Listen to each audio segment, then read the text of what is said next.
Herkese selam, kanalıma hoş geldiniz. Bu videonun konusu Zerdüştlük ve Zerdüştlerin 1500 yıldır sönmeyen ateş tapınakları ve ateşi Zerdüştlük için ne ifade ettiği, bundan bahsedeceğiz.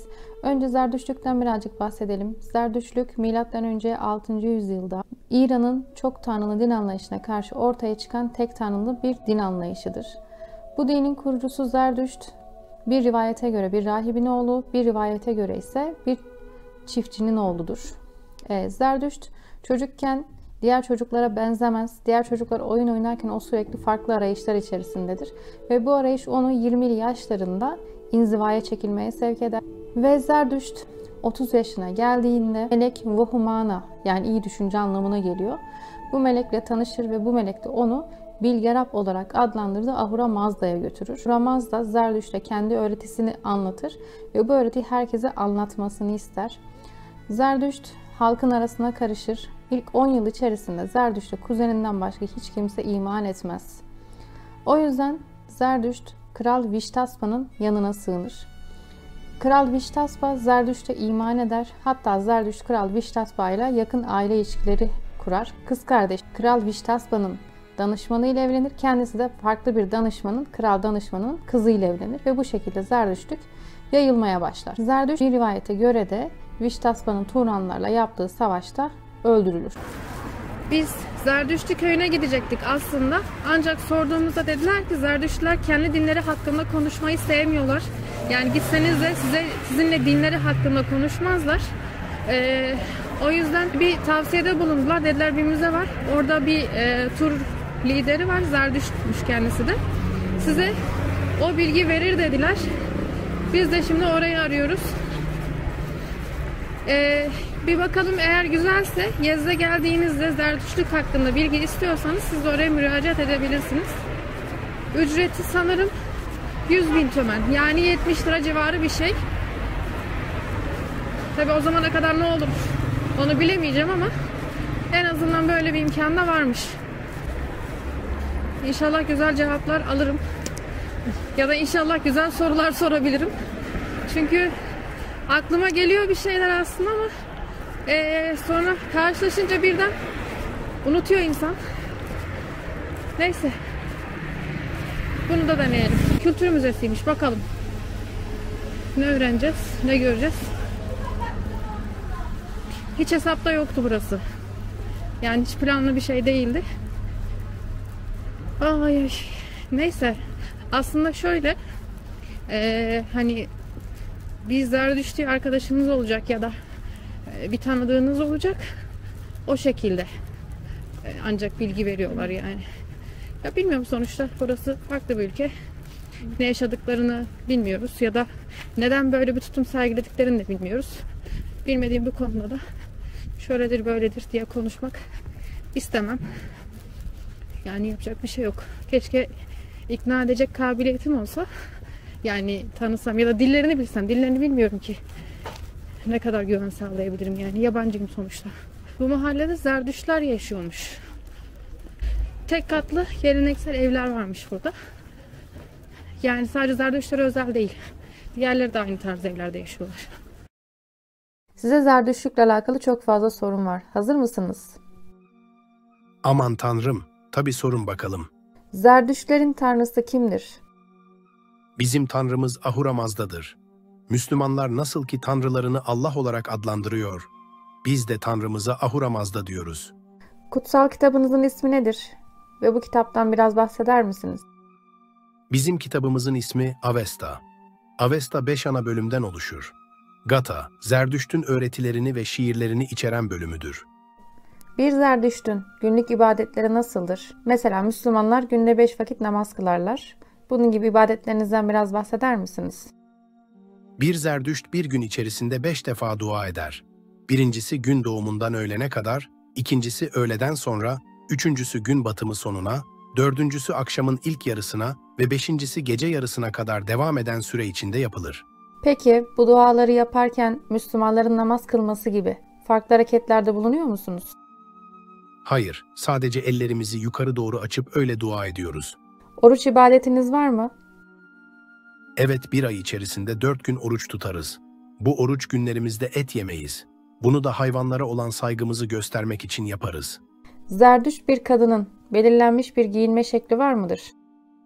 Evet, Zerdüşt kadınlar geleneksel kıyafetlerini giyerler. Bu kıyafet bütün vücutlarını kapatır. Başörtüsü tavsiye edilir. Ancak kesin bir emir değildir. Zerdüştlükte çok eşliliğe izin var mı? Hayır, bu kesinlikle yasaktır. Bir Zerdüşt kadın veya erkek sadece Zerdüşt bir kadın veya erkekle evlenebilir. Başka bir dinden birisiyle evlenmeleri de kesinlikle yasaktır. Peki boşanmak var mı? Zorlayıcı durumlar varsa tabii ki boşanılabilir. Peki kendi aranızda nasıl selamlaşıyorsunuz? Birbirimizi gördüğümüzde merhaba anlamına gelen durud diyoruz. Ayrılırken de Allah'a emanet ol anlamına gelen bedurud diyoruz. Bir kişi sonradan Zerdüştlük dinine girebilir mi? Eğer birisi Zerdüşt olmak isterse bu gerçekten çok zor. Çünkü İran'da bu yasak. Hayır, İran için sormuyorum. Genel olarak Zerdüşt dinine girmekten bahsediyorum. Evet, Avrupa'ya göç eden birçok insan İslam'dan Zerdüştlüğe geçip dinlerini değiştiriyor. Peki Zerdüşt olmak için ne yapmaları gerekiyor? Onlar için özel bir tören yapılıyor. Üstlerine beyaz bir kıyafet giyiyorlar. Bellerine kuşti denilen bir kuşak bağlanıyor. Bu törenin ismi sedrepuşi, çünkü bu kıyafetin ismi sedredir. Siz bu kıyafetleri giydiğinizde Zerdüştlüğe inandığınızı göstermiş olursunuz. Yezd, neden Zerdüştler için çok önemli? Bundan yaklaşık 2 ya da 300 yıl önce Safeviler döneminde Zerdüştler İran'ın belirli bölgelerine göç etmek zorunda kaldılar. Bugün Zerdüştlerin yoğunlukta yaşadığı Tahran, Kirman ve Yezd bizim için önemlidir. Son olarak sabah duanızı dinlemek istiyorum. Rica etsem okur musunuz? Peki, okuyorum. Dinle bakalım. شنبه و ایشتم اصلی اوشتا احمایی ید اشایی و ایشتایی اشم یتاعه و اریو اتارتوش اشاد چی هچا و انکه اوش دزدا مننکو شیوتننام انکه اوش مزدایی خشترم چا اهوراییم آییم دریگوبیو دلت واستارم تندرستی از دان پناه باد دیر زیوشنی شاد باد یتاهو و اریو اتارتوش اشاد چی هچا و انکه اوش دزدام نینکو شیوت ننام انکه اوش مزدایی شترم چا اهوراییم آییم دریگوبیو دلت باستارم تندرستی دیر زیوشنی عبایت خرنن کد اشوی دار یزدان مینوان و یزدان گیتیان هفتم شاسپندان میازد روشن هما برساد این دود ما شاد باد آفرین باد همی اندر کسان را زرتشت دین شاد باد ایدون باد خواهان باد اورمزد خدا را همه انجمن را شابهرام ورجاوند را دستور پشوتن را اشیدر را اشیدر ماه را اشیدر بامی را سیوشانس را که خسرو پادشاه را دین زراتشتی را همه بهتینان را تندرستی نیکنامی تندرستی زندگانی تندرستی فراخ روزی تندرستی شادی و رامشنی تندرستی از تن بهتین 1000 سال زندگانی باد دیر بدار شاد بدار تندرست بدار ایدون بدار بر سر ارزانیان بدار سالهای بسیار روزهای بیشمار جاوید و پاینده بدار 100,000 هزار آفرین باد سال خجسته باد روز فرخ باد ماه فرخنده باد چندین سال چندین روز چندین ماه بسیار سال ارزانی دار یزش دنیایش رادیو زور و برش نشوی دار اور هما کار و کرفه ها تندرستی باد رادی باد نیکی باد خوبی باد ایدون باد ایدون ترج باد فیزدانم شاس پندان کام باد اشون اشم و هیشتم استی اوشتا احمایی ید اشایی و اشتایی اشم. Okay. Thank you. Thank you so much.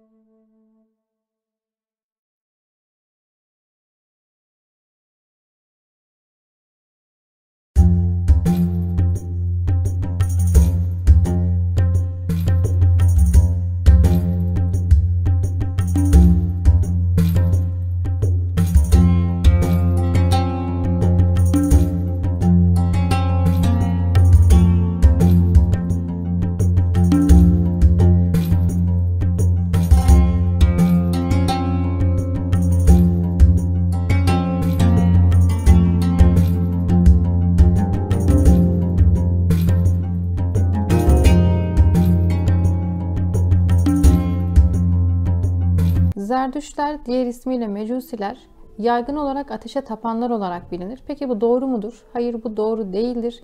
Çünkü Zerdüştlük için ateş, toprak, su ve hava kutsaldır.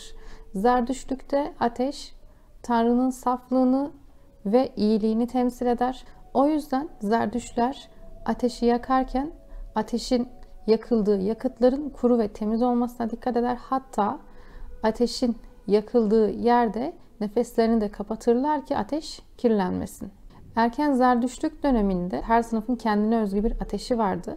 Mesela rahiplerin, askerlerin, çiftçilik ve hayvancılıkla uğraşanlar için farklı farklı ateşler vardı. Ateşi yakarken genellikle kayısı ve badem ağaçları kullanılıyor. Bu da bana çok ilginç geldi açıkçası. Evet, şimdi ateş tapınağının olduğu yere geldik. Kolay kim var? No. Ne? Hayli memnun. Thank you. Ha, anladım. Yardım istiyor musun? Komekten anladım.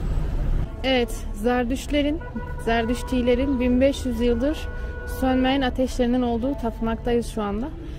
Karşımızda bir tane havuz var. Su da Zerdüştiler için kutsal. Aslında bu bir nevi gene İran mimarisini de yansıtıyor ama yine de ateş tapınağının içerisinde bulunması da farklı bir anlam katıyor. Bir de karşımızda Zerdüştilerin sembolü, Frevaşi dedikleri Zerdüştilerin koruyucu meleğinin sembolü var. Buna Zerdüşti haçı da deniliyor. Uzaktan dua sesleri geliyor.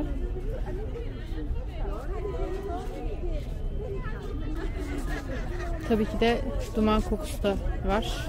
Söylemeye gerek yok zaten. Ateş var. Evet, İranlılar Zerdüştlere Zertoşt diyorlar. Aslında Zerdüşt değil. Zerdüşt tanrılarının adı. Zerdüşti bu tanrıya inanan kimse demek. Ama işte ağız alışkanlığı. Yanlış söylüyoruz genelde. İzlediğim kadarıyla Zerdüştilerde ateş kutsal olduğu için ateşin yanına ağzınız açık yaklaşamazsınız. O yüzden maske takmanız gerekiyor. Bakalım doğru mu değil mi? Maske takmamızı isteyecekler mi? Ya.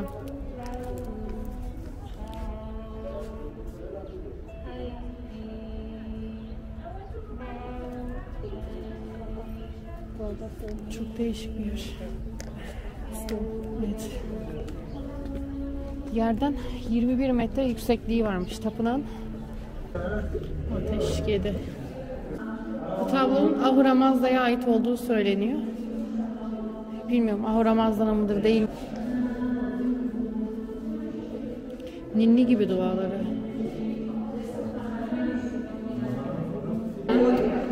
Evet, penceresi ahşaptan. Ay.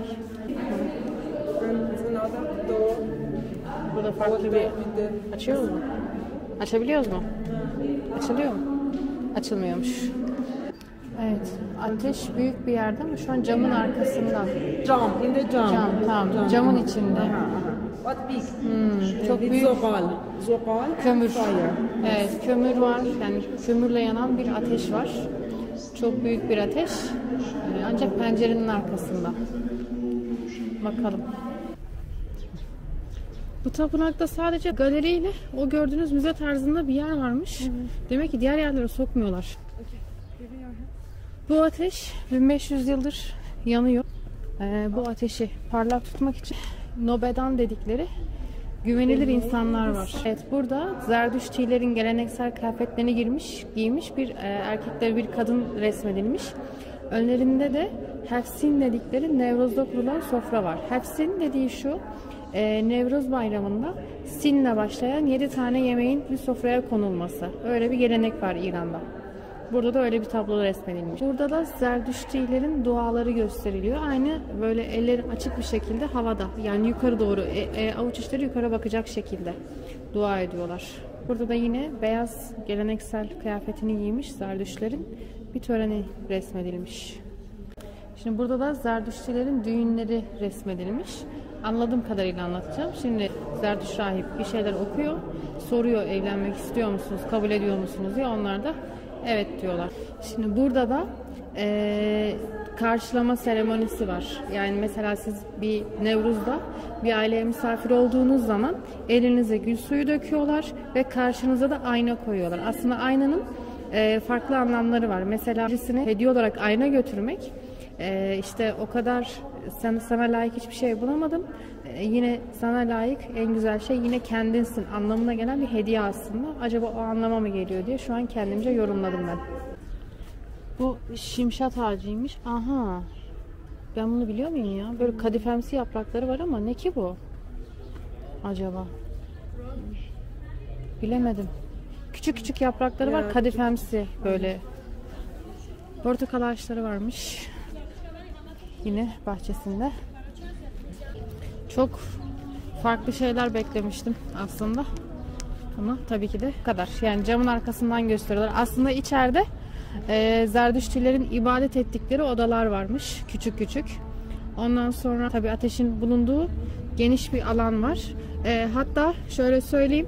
Bu ateşi güneş ışığından tutmak için daha böyle merkezi bir yere yapmışlar. Yani kesinlikle güneşle temas ettirmiyorlarmış ateşi.